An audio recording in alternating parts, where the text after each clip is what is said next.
আমাদের সব কমপ্লিট হয়ে গেছে এদিকে। তো সন্নিহিত দুটি ধ্বনি বা বর্ণের মিলনকে বলে সন্ধি। সন্নিহিত দুটি ধ্বনি বা বর্ণের মিলনকে বলে সন্ধি। মানে একটু জিনিস দেখে, যেমন ধরেন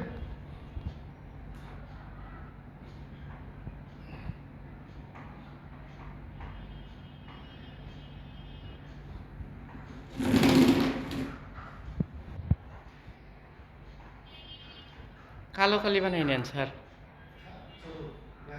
না দেখা যায় না।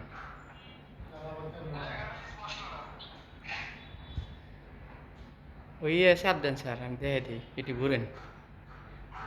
ওই যে কালো কলমের মতো না, ওটার মধ্যে চাপ দেন। হ্যাঁ, ওই কালোর মধ্যে কালো, হ্যাঁ ওটার মধ্যে চাপ দেন, হয়েছে। ওইটা আর একটু মোড়া করে নেন ইটা, ওই যে হ্যাঁ স্যারের শিখাই দিই, হয়েছে। ওকে, এখন বুড়োর উপর চাপ দেন।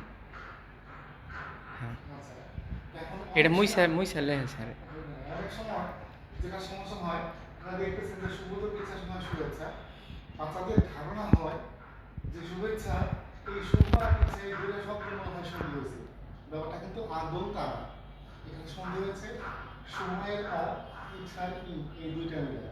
এবং দেখেন আপনারা বানানে দেখাই দিলেন, ছিল শুভ হয়ে গেল শুভে, মানে এই যে এ আইসে এখানে দুটো বলেছে। তো তাই এই নিয়মগুলো পড়ার সিস্টেমটা অনেকেই কিন্তু জানে না, সন্ধি নিয়মগুলো কীভাবে পড়তে হয়।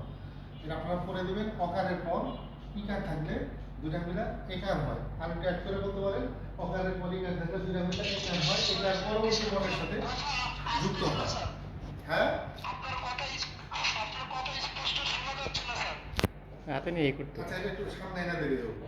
কারণ হ্যাঁ, ঠিক আছে, আমরা চেষ্টা করতেছি, আমরা চেষ্টা করতেছি, আমরা চেষ্টা করতেছি। সামনে গেলে হবো। আচ্ছা, তো এখন শোনা যাচ্ছে কি? হ্যালো, স্যার এখন শোনা যাচ্ছে কি? No connection. কারেন্ট হয়েছে, আসবে আগে আসবে।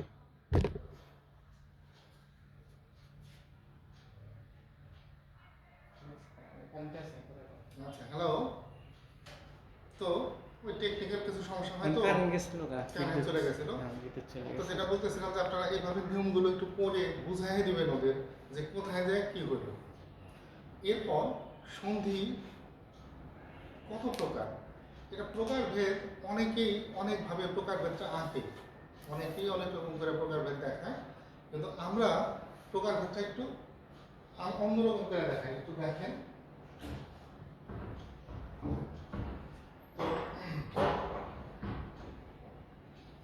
যেমন ধরেন এভাবে করবো আমরা,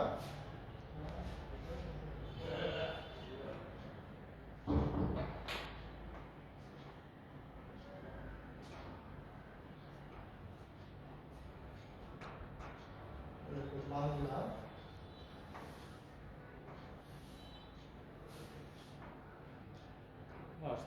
ওইভাবে ঘুরে কথা বলতে এইভাবে যদি নেন আর কি, প্রথমত দুই রকম সন্ধি হবে, একটা বাংলা শব্দের সন্ধি, একটা তৎসম শব্দের সন্ধি। এরপর বাংলা শব্দের সন্ধি এটা আবার দুই রকম হবে, একটা হচ্ছে স্বর, একটা হচ্ছে ব্যঞ্জন। আবার তৎসম শব্দের সন্ধি এটা তিন প্রকার, স্বরসন্ধি, ব্যঞ্জন সন্ধি, আর এটা হচ্ছে বিসর্গ সন্ধি। তাইলে এখন একটু দেখতেছেন হয়তো আপনারা বা পরে ভিডিওতে দেখবেন যে সন্ধি মূলত আমরা এভাবে ভাগ করলাম, যেহেতু মিশ্র শব্দের সন্ধি হয় না, সেজন্য আমরা এটাকে ভাগ করে নিলাম মূলত দুই ভাবে, বাংলা বাংলা শব্দ আর তৎসম তৎসম শব্দ। তাই জন্য সন্ধি দুরকম করলাম, বাংলা শব্দের সন্ধি, তৎসম শব্দের সন্ধি। বাংলা শব্দের সন্ধি আবার দুরকম, স্বরসন্ধি আর ব্যঞ্জন সন্ধি। আর তৎসম শব্দের সন্ধি হচ্ছে তিন রকম, স্বরসন্ধি, ব্যঞ্জন সন্ধি, বিসর্গ সন্ধি। তাহলে একটা জিনিস কিন্তু পরিষ্কার হয়ে আসে, খাঁটি বাংলায় বিসর্গ সন্ধি নাই, সেজন্য এই বিসর্গ সন্ধি বাংলার মধ্যে আসে না। কিন্তু নর্মালি যদি কেউ প্রশ্ন করে সন্ধি কয় প্রকার, আপনি নির্দ্বিধায় উত্তর দেবেন 3 প্রকার: স্বরসন্ধি, ব্যঞ্জন সন্ধি, বিসর্গ সন্ধি। ঠিক আছে? এরপর সংজ্ঞা: স্বরসন্ধি মানে স্বরসন্ধি কাকে বলে? স্বরধ্বনির সাথে স্বরধ্বনির যে সন্ধি তাকে বলে স্বরসন্ধি। আবার ব্যঞ্জন ধ্বনির সাথে স্বরধ্বনি, স্বরের সাথে ব্যঞ্জন ধ্বনি বা ব্যঞ্জন ধ্বনির সাথে ব্যঞ্জন ধ্বনির যে সন্ধি সেটাকে বলে ব্যঞ্জন ধ্বনি। সহজ সংজ্ঞা। এই সংজ্ঞাগুলো যখন পড়াবেন তখন কিন্তু আপনাদের একটু সতর্ক এবং সচেতন হয়ে পড়াইতে হবে, এই কারণে যে এখান থেকেও কিন্তু প্রশ্ন করে। আপনারা এসএসসিতে লেভেলে দেখবেন অসংখ্য প্রশ্ন এরকম আসে যে ব্যঞ্জন সন্ধি কয়ভাবে সাধিত হয়, বই খুঁজলে কিন্তু উত্তরে পাওয়া যায় না। কিন্তু ওই যে সংজ্ঞায় বলা আছে স্বরে ব্যঞ্জনে, ব্যঞ্জনে স্বরে, বা ব্যঞ্জনে ব্যঞ্জনের যে সন্ধি তাকে বলে বিসর্গ সন্ধি, সরি ব্যঞ্জন সন্ধি। তাহলে ওই যে 3 ভাবে ব্যঞ্জন সন্ধি সাধিত হয়, ওটা কিন্তু ওখান থেকেই পাওয়া যাবে। এই জন্য যেখানে অবজেক্টিভ সিস্টেম আছে, কথাটা আমি একটু অবশ্যই গুরুত্বের সাথে দিই, যেখানে অবজেক্টিভ সিস্টেম আছে আপনাদের সংজ্ঞা টংজ্ঞা কিন্তু সবই মহা গুরুত্বের সাথে পড়তে হবে, একটু খেয়াল করে পড়তে হবে। ওই যে বললাম আমরা যে চারটা সংজ্ঞা থেকে প্রশ্ন দিয়ে বসে। এই জন্য এরপর এইগুলোর আনুষ্ঠানিকতায় যাচ্ছি, আপনারা পারবেন।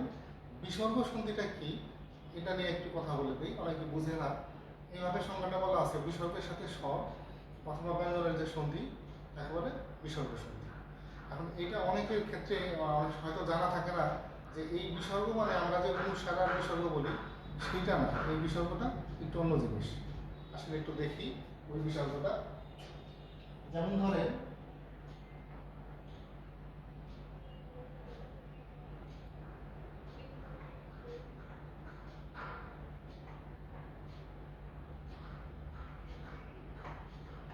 এটা ধরেন দুইটা তৎসম শব্দ, একটা নমস, একটা হচ্ছে পিতর। এখানে আছে একটা র এবং একটা স, কিন্তু সংস্কৃততে এই র আর স এর উচ্চারণ হয় না। ঠিক আছে? এটা ওরা লেখার সময় এইভাবে লেখে।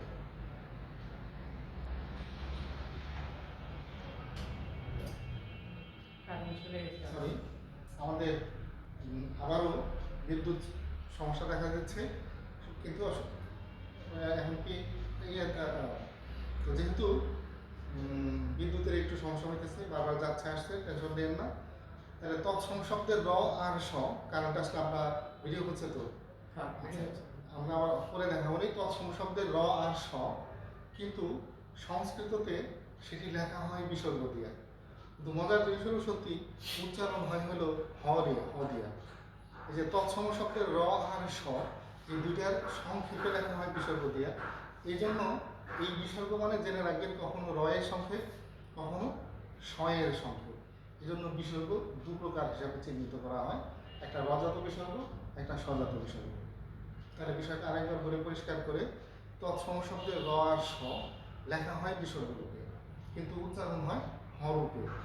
ঠিক আছে? যেমন ন ম বিসর্গ, যেহেতু পেছনে বোর্ড নাই এভাবে একটু বলতেছি যে ন ম বিসর্গ উচ্চারণ করতে হবে নম, অর্থাৎ বিসর্গটাকে উচ্চারণ করতে হবে হ। পিত এরকম হ উচ্চারণ করতে হবে, কিন্তু কোনো সময় মনে রাখবেন যে থাকে র, কোথায় থাকে স। এই জন্য বিসর্গ দুরকম, একটা রজাত বিসর্গ আর একটা স্বজাত বিসর্গ। তাইলে রজাত বিসর্গ আর স্বজাত বিসর্গ এটাই বা আবার বুঝবো কিভাবে যে কোনটা রজাত বিসর্গ কোনটা স্বজাত বিসর্গ?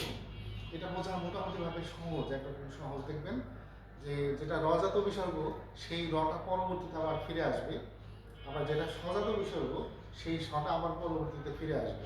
নম যোগ কার নমস্কার, ওই যে স্বটা আবার চলে আসলো, ধরে নেবেন যে এটা স্বজাত বিসর্গ।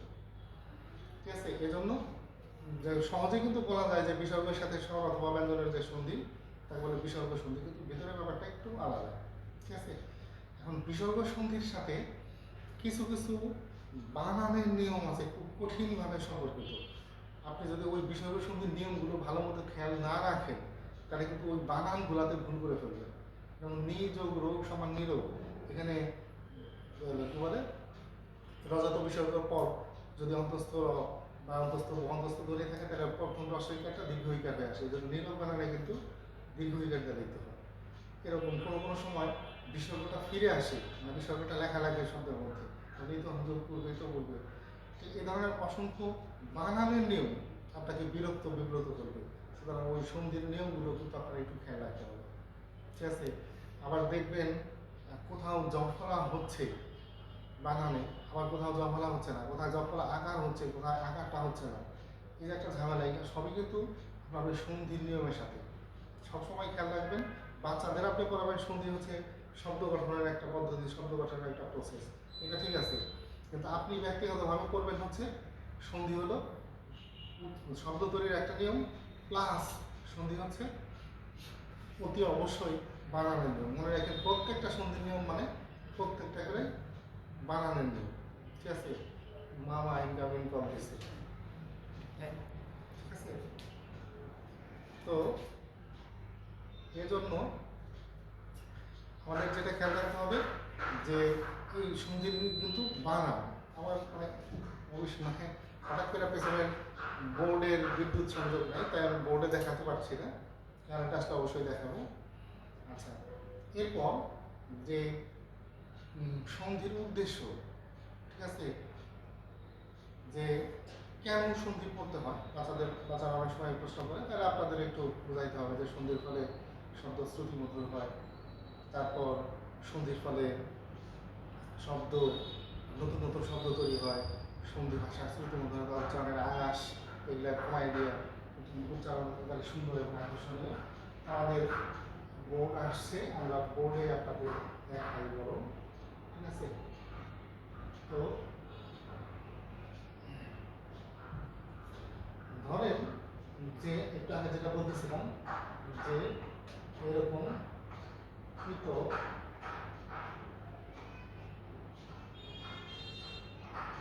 এটা সন্ধিতে এবং আমাদের লেখায় বিসর্গ দিয়ে দেবো। আর এটাকে লিখতে হবে এরকম করে, কিন্তু উচ্চারণের সময় আবার হয়, ঠিক আছে। বিসর্গ সন্ধির বেলায় এই ব্যাপারটা ঘটে যে তৎসম শব্দের র এবং স লেখা হয় বিসর্গ রূপে, কিন্তু উচ্চারণ হয় হ দিয়ে। এই যে বিসর্গ, এই বিসর্গের সাথে স্বর অথবা ব্যঞ্জনের যে সন্ধি, তারই নাম মূলত বিসর্গ, ঠিক আছে। ভালো হয়ে গেল। তো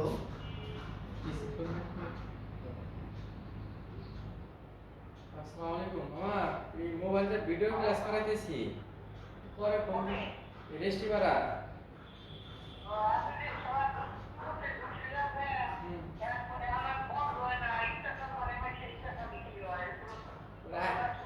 আয়া বন্ধ করে দিন নিয়ে। তো আমরা আমাদের কথা বলতে থাকি। এখন যখন এই এই বিষয়গুলো কিন্তু পরে ফেরত আসবে, নম যোগ কার সমান নমস্কার, ঠিক আছে। তো সরি,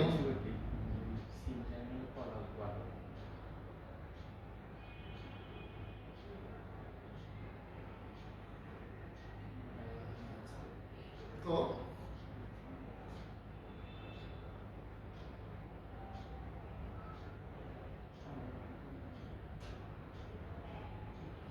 এখন এই জন্য আপনারা পরে এগুলো একটু খেয়াল করবেন। আসলে কারিগরি ত্রুটির কারণে একটু সমস্যা হচ্ছে, আপনারা আশা করি বুঝতে পারতেছেন।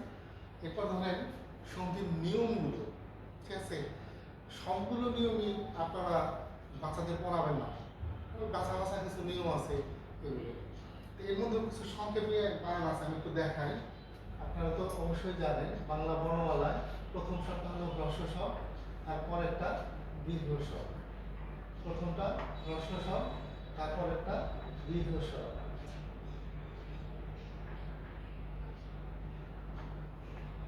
এরকম যখনই দেখবেন সন্ধিতে এই হ্রস্ব স্বর আর দীর্ঘ স্বর দুইটাই সন্ধি হচ্ছে, তখন নিশ্চিন্তে ধরে নেবেন যে সবসময় দীর্ঘ স্বরটা হবে। আমরা বুঝতে পারছেন কি, রস্বই কিংবা কিংবা দীর্ঘ ইকারের পর রস্বইকার কিংবা দীর্ঘ ইকার থাকলে দীর্ঘ ইকার হয়, তার মানে কি দীর্ঘ স্বরটা হয়।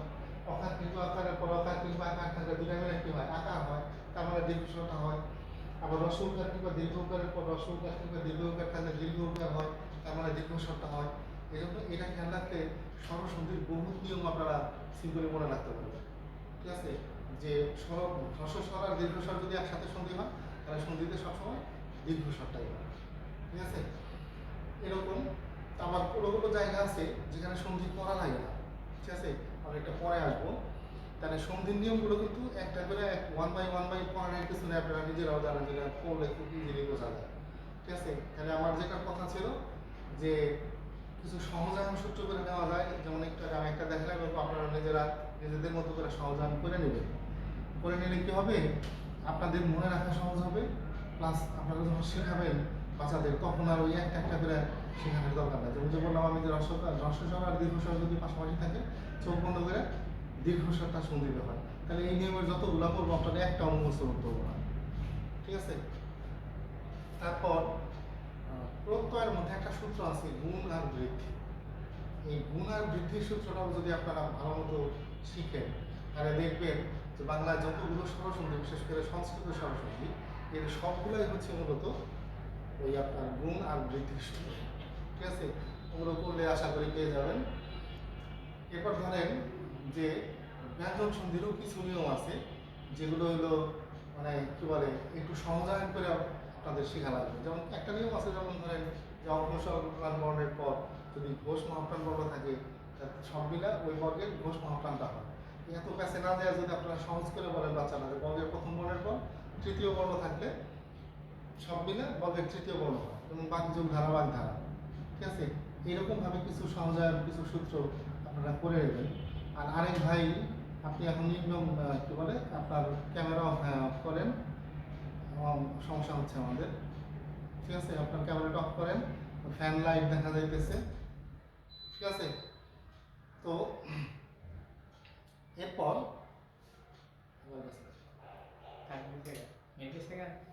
মানে আমাদের রেকর্ডিং লেখা দেখা যাইতেছে। আচ্ছা, এখন আমার অ্যাড হয়েছে। তো এখন যাই হোক, তার কথা হলো যে এই এখন কিছু সন্ধি আছে যেটা নিপাতনের সিদ্ধ বলে। ঠিক আছে, অর্থাৎ কোনো ব্যাকরণের নিয়ম মাইনেই চলে না। ঠিক আছে, যেমন ধরেন গীতাঞ্জলি, হওয়ার কথা ছিল গীতাঞ্জলি, নাম হয়েছে আকার দিয়ে।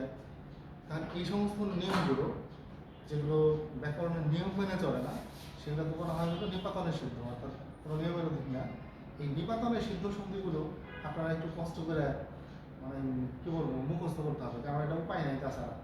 মুখস্থ করা ছাড়া তো হয় সন্ধির সবগুলো নিয়ম মুখস্থ করতে হবে, অথবা এই নিপাতনের আলাদা 4-5টা, হয়তো ধরেন 4-5টা নিপাতনের সিদ্ধ স্বরসন্ধি, 4-5টা নিপাতনের সিদ্ধ ব্যঞ্জন সন্ধি, এটা মাথায় রাখতে আপনার কাজ চলে যাবে। এখানে তো কি বলে যে আমাদের পড়াইতে হবে মূলত কি বলে 6 থেকে 8 পর্যন্ত, তো এই লেভেলে অত মহাজ্ঞানী হওয়ার কারণ একবারই দরকার নেই। ঠিক আছে, দেন এরপর তাহলে সন্ধি কি, কাকে বলে, কত প্রকার, কি কাকে বলে কত প্রকার, এগুলো তো আমরা করলাম এতক্ষণ। বিসর্গ সন্ধির সঙ্গে একটু ঝামেলা থাকে, সংজ্ঞাটা দেখলেন। তারপরে একটা একটা করে সন্ধি নিয়ম অবশ্যই করাবো না, ওটা আপনারা নিজেরা একটু করে নেবেন, দেখে নেবেন। এরপর আমাদের সচেতনভাবে খেয়াল করতে হবে যে কয়েকটা জায়গায় সন্ধি হয় না। ঠিক আছে, যেমন প্রথম কথা হলো, যদি আপনার শ্রুতি মধুরতা ঠিক না থাকে তাহলে সন্ধি হয় না। শ্রুতি মধুরতা ঠিক না থাকে অর্থাৎ সন্ধির সমস্ত নিয়ম কানুনের মধ্যেই পড়ছে, কিন্তু জিনিসটা শুনতে সুন্দর শোনা যাচ্ছে না, মনে রাখবেন সেখানে সন্ধি করা যাবে না। ঠিক আছে, এজন্য যে কোথায় সন্ধি হয় এটা জানা যেমন জরুরি, কোথায় সন্ধি হয় না সেটা জানাও জরুরি। ঠিক আছে, তো ধরে বলতে একটু পরে বাইরে, তো এই জন্য আসসালামু আলাইকুম। শ্রুতি মধুরতা রক্ষিত না হলে সন্ধি হয় না। আমরা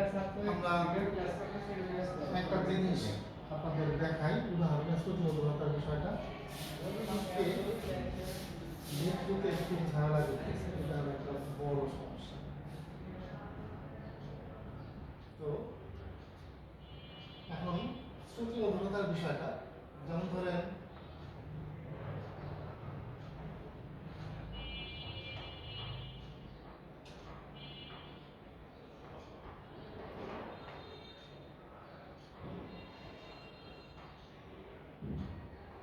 লাল লাল, ঠিক আছে, এটা আপনার পরের ভিডিওতে দেখেন। এটা সন্ধির নিয়মে হয়েছে, কিন্তু যেহেতু শুনতে খারাপ শোনায়, শ্রুতি মধুর না, তাই এটা সন্ধি হয় না। ঠিক আছে, এটা মনে রাখতে হবে যে যেখানে আয়াসের লাঘব হয়, অর্থাৎ কষ্টটা কমে কিন্তু শুনতে পচা শোনা যায়, শ্রুতি মধুর না, সেখানে সন্ধি করার কোনো নিয়ম নেই। যেমন এই উদাহরণটা। এরপর আরেকটা উদাহরণ ধরেন লেখা যায়, যেমন ধরেন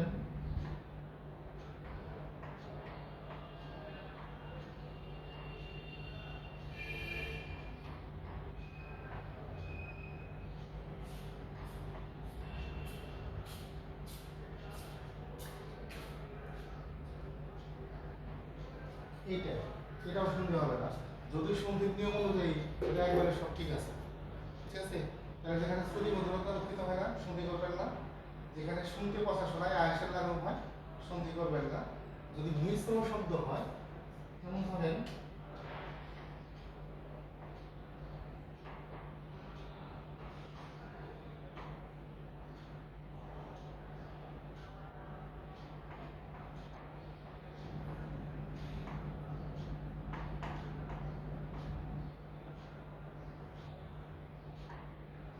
ভারত ঈশ্বরী ভারতেশ্বরী, এটা সন্ধি হয়েছে কারণ ভারত এটা তৎসম শব্দ, ঈশ্বরী শব্দটাও তৎসম শব্দ, সুতরাং এটা সন্ধি হয়েছে, কোনো সমস্যা নেই।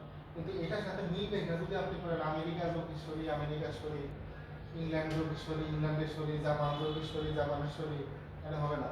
আমাদের খেয়াল রাখতে হবে সন্ধি হয় সবসময় এক জাতীয় শব্দ, এবং এটা তৎসম এটা তৎসম সন্ধি হয়েছে। কিন্তু তৎসমের সাথে অর্থাৎ বাংলা বাংলা তৎসম তৎসম এরকম করলে সেটা সন্ধি হবে।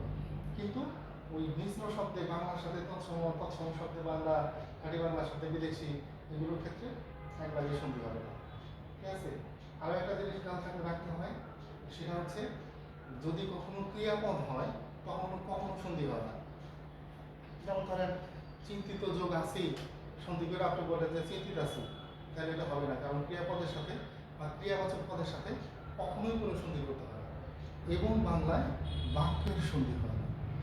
বাক্যের সন্ধি বলতে বোঝাইতেছি হলো অনেক সময় সংস্কৃত নিয়ম অনুযায়ী, এখন না তো পরে সামান্য হলে কোনো সময় দেখা যায় বলি, সংস্কৃত নিয়মে অথবা পৃথিবীর বহু ভাষা যদি পাশাপাশি সব যে একটা বাক্যের মধ্যে আপনি বাক্য লিখছেন, এই বাক্যের কাছাকাছি যদি কোনো সন্ধি থাকে, ঠিক আছে, ওটাও তখন ওই সন্ধির আওতায় করে পুরো বাক্যের মধ্যে সন্ধি করতে হবে। কিন্তু বাংলায় এ ধরনের সন্ধি নেই।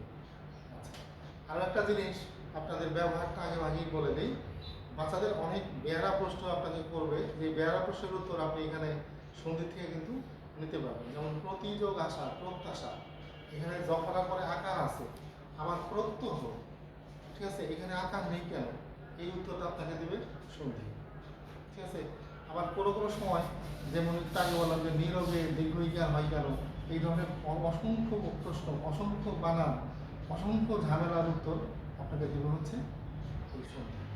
সুতরাং এই সন্ধি জিনিসটা বাচ্চাদের জন্য না যতটুকু জরুরি, তার চাইতে বেশি জরুরি হলো আমাদের জন্য। অনেক সময় দেখবেন ওরা বা আপনার নিজেরও যে বানান লিখতে যায়, যখন দেখবেন যে অনেক বানান আছে যেগুলো ভুল হচ্ছে, ঠিক আছে। তারপর সন্ধির ফলে একটা শব্দ, একটা শব্দের গঠনটা যদি আপনি ঠিকঠাক মতো জানা না থাকে, তাহলে ওই শব্দের বানানেও কিন্তু আপনি সমস্যায় পড়ে যাবেন, ঠিক আছে। যেমন ব্যাখ্যা বানানে আকার দিতে হয়, কিন্তু ব্যাখ্যা বানানে দেওয়া লাগে কেন, এর উত্তরটাও আপনার ওই সন্ধি দিবে, ঠিক আছে। তন্বী বানানে দন্তান্বয় দন্তান্বয় দন্তান্ন না দন্তান্বয় ব, এই ধরনের অসংখ্য শত শত প্রশ্নের উত্তর দেবে আপনাকে সন্ধি। সুতরাং আজকে বুঝতে পারতেছেন নিশ্চয়ই সন্ধির গুরুত্বটা, এটা বাচ্চাদের জন্য যতটা না গুরুত্বপূর্ণ তার সাথে বেশি গুরুত্বপূর্ণ আমাদের জন্য, আমরা যারা এটা পড়াই তাদের জন্য। আপনাকে 2-4 লাইন লিখতে হবে, 2-1 পৃষ্ঠা লিখতে হবে, বিভিন্ন প্রচার প্রচারণায় অংশগ্রহণ করতে হবে, সেক্ষেত্রে ওই লেখার মানটা বা বানানগুলো শুদ্ধ করার জন্য সন্ধি একটা দারুণ। এক প্রসঙ্গ মনে পড়লো, আপনারা ওই যে বাংলা একাডেমির বানানের নিয়মগুলো কি দেখছিলেন একবার নেট থেকে? যদি দেখে থাকেন ওটা নিশ্চয়ই খেয়াল করছেন যে অত্যন্ত সহজ ভাষায় একবারে ছোট বাচ্চারা যেন বুঝতে পারে সেরকম করে ওটা লেখা। আপনারা একটু অবশ্যই পড়বেন এবং বানানের নিয়মগুলো খেয়াল করবেন। মনে রাখেন আপনার মান সম্মানে ফোটা করে দিতে পারে একটা ভুল বানান, এমন জায়গায় এমন একটা ভুল বানান লিখবেন যে আপনার মনে করেন যে একটা ইমেজ তৈরি করতে সময় লাগে 20 বছর, ফোটা হইতে লাগে 20 সেকেন্ড। সেই জন্য ওই জিনিসটা একটু খেয়াল করে ওই বানানের নিয়মগুলো সম্পর্কে একটু আইডিয়া নিন, আশা করি হবে।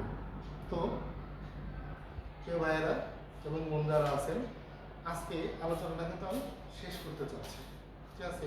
কারণ সন্ধি তো অসংখ্য নিয়মের সমষ্টি, জাস্ট নিয়মগুলো পড়লেই আমাদের হয়ে যাচ্ছে। কারণ এই হিসাবে আমি আপনাদের বলবো আপনারা সন্ধির নিয়মগুলো একটু পড়েন, নিজেরা একটু পড়েন, ওইরা নিয়মগুলো বোঝেন। এরপরে যদি আপনার মনে হয় যে সন্ধি নিয়ে আরও কথা বলতে হবে, ইনশাআল্লাহ আমরা যখন সামনাসামনি যাবো তখন কথা বলবো। আপনারা আমার অসুবিধাটা তো বুঝতে পারতেছেন যে অনলাইন ক্লাসে ব্যাকরণের এই জিনিসগুলো পড়ানো একটু কঠিন, ইনশাআল্লাহ। আল্লাহ পাক আপনাদের সুস্থ রাখুন আমাকেও সুস্থ রাখুন।